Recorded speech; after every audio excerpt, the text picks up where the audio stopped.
तो ये देखिए मनीष सिसोदिया और आतिशी यहाँ पर जश्न मना रहे हैं, मिठाई खिला रहे हैं एक दूसरे को। ये तस्वीर जिसका इंतजार आम आदमी पार्टी के नेता है। पहला रिएक्शन क्या कहना चाहेंगे? ये एक बार फिर से साबित हो गया है कि अरविंद केजरीवाल जी जैसा सच्चा ईमानदार देशभक्त कट्टर ईमानदार नेता इस देश में नहीं है, जिनको गिरफ्तार करने के लिए भारतीय जनता पार्टी ने हजारों तरह की कुचक्र रचे, हजारों तरह की साजिशें रची। एक कट्टर ईमानदार आदमी को, काम करने वाले आदमी को, जनता के दर्द के, जनता की जिंदगी को संवारने के लिए जो काम कर रहा था, उनको उठा के जेल में डाला। इससे बड़ा पाप लोकतंत्र के इतिहास में नहीं हुआ। आज ऑनरेबल सुप्रीम कोर्ट को हम नमन करते हैं, उनको सलाम करते हैं, उनका धन्यवाद करते हैं। हम इस देश के संविधान का धन्यवाद करते हैं, बाबा साहब का धन्यवाद करते हैं, जिनके बदौलत आज सच्चाई की जीत हुई है। और ये खाली सच्चाई की जीत की बात नहीं है, झूठ भी एक्सपोज हुआ है।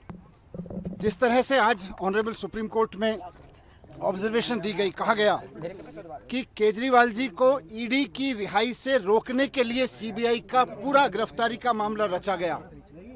हम बार बार कह रहे थे, सिंघवी साहब ने, हमारे जो सीनियर एडवोकेट थे, उन्होंने ऑनरेबल कोर्ट के सामने बार बार ये शब्द दोहराया कि ये इंश्योरेंस अरेस्ट था, ये किसी गलत काम के लिए अरेस्ट नहीं किया गया था, कोई करप्शन के लिए अरेस्ट नहीं किया गया था। भारतीय जनता पार्टी चुनाव में नहीं जीत पाती, पार्टी को नहीं तोड़ पाती, तो एक इंश्योरेंस अरेस्ट किया गया कि इस आदमी को जेल में डाल दो तो इनकी पार्टी टूट जाएगी, इनकी सरकारें ध्वस्त हो जाएंगी। लेकिन मैं बाबा साहब को और संविधान को याद करते हुए, धन्यवाद करते हुए, ऑनरेबल सुप्रीम कोर्ट को धन्यवाद करते हुए, सिंघवी साहब का धन्यवाद करते हुए, आम आदमी पार्टी के एक एक कार्यकर्ता, एक एक लीडर, पार्षद, एमएलए, एमपी, सबको भी बधाई देना चाहता हूं, धन्यवाद देना चाहता हूं कि ऐसे संकट के समय में जब भारतीय जनता पार्टी अपनी पूरी ताकत के साथ, अपने पूरे कुचक्रों के साथ उनको कुचलने की कोशिश कर रही थी, वो टूटे नहीं, हटे नहीं, झुके नहीं, सच्चाई के साथ लड़े रहे। सच्चाई की जीत हुई है, हम बहुत खुश हैं।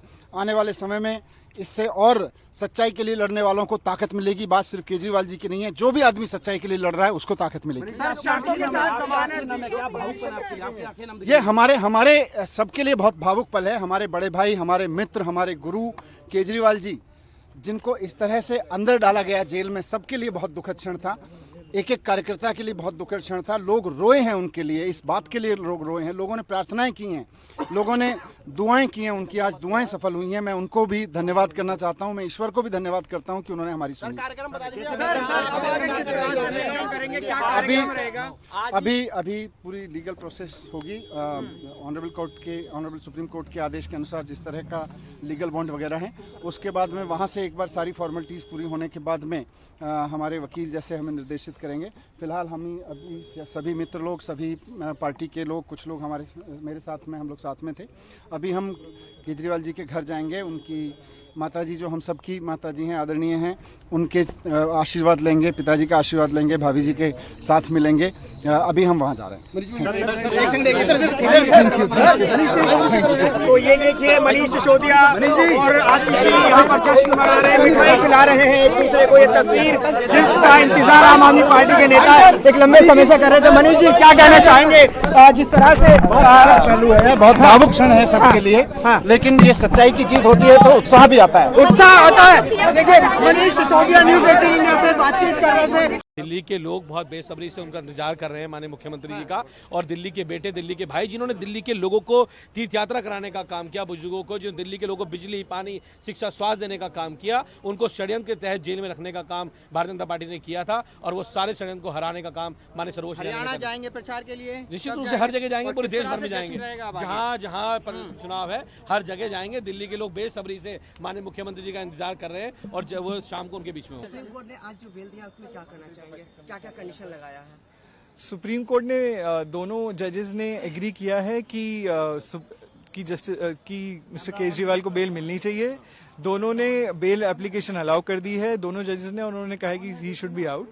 As far as illegal arrest की बात है, उसके अंदर इलीगल अरेस्ट में जजेस के अंदर डिफरेंस है। जस्टिस सूर्यकांत ने कहा है कि अरेस्ट इलीगल नहीं है, जस्टिस भुवन ने कहा है कि अरेस्ट इलीगल है, कोई जरूरत नहीं थी, कोई आवश्यकता नहीं थी अरेस्ट करने की, क्योंकि उन्हें पीएमएलए में बेल मिल गई थी, इसलिए आपने मूव किया 2 साल बाद।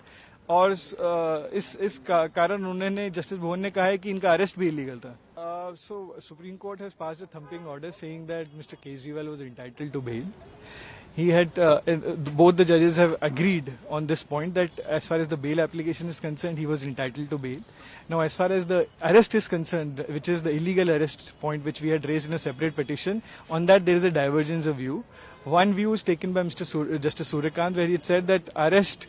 He is not holding arrest to be illegal. However, Justice Bhuvan, by a separate judgment, had said that there was no necessity to arrest. The investigation was going on for 2 years, and just after the bail order in the PMLA matter, you had initiated these proceedings and arrested him. And this actually goes on to show that there was no necessity to arrest.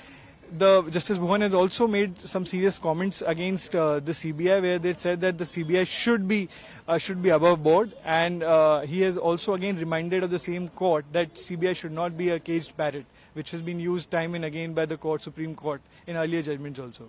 Court has imposed some conditions also. What are these? Conditions are similar to those conditions which was imposed by Justice Khanna in the PMLA matter. Release आज होंगे और Mostly क्या-क्या he'll procedure be, mostly as soon as the order is out, we'll apply in the trial court. The release order would be passed by the trial court, and then mostly he'll be out today.